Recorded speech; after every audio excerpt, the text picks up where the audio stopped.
Est-ce que tu penses que l'intelligence artificielle pourrait remplacer ton domaine d'études? Bonjour à tous, est-ce que tu saurais te présenter en quelques mots, dire ce que tu fais, ton prénom? Alors moi c'est Antoine, moi je suis ici à l'ULB, je suis en deuxième année en sciences biomédicales. Moi je me suis lancé dans ces études parce que j'ai toujours voulu travailler dans la recherche médicale, développer des nouveaux médicaments, etc.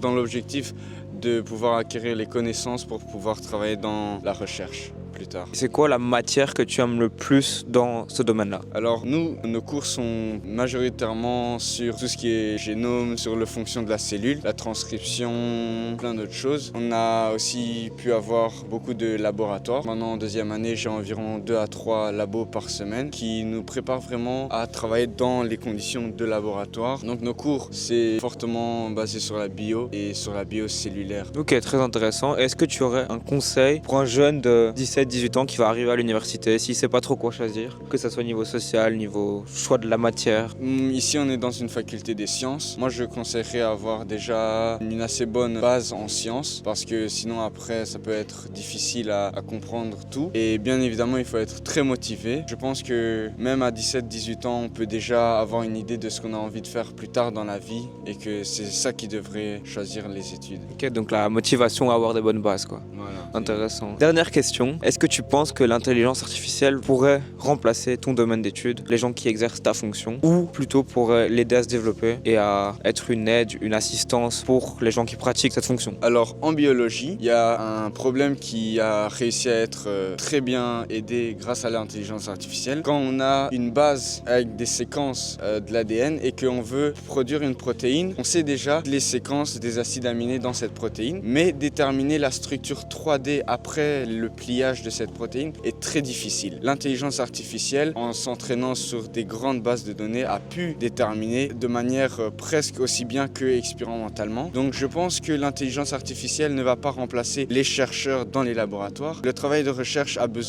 demande de traiter beaucoup de données et je pense que l'intelligence artificielle va pouvoir être un outil dans ce domaine pour traiter ces données. Donc je ne pense pas que l'intelligence artificielle va nous remplacer. Ok, donc une assistance plutôt qu'un remplacement, quoi. Tout à fait.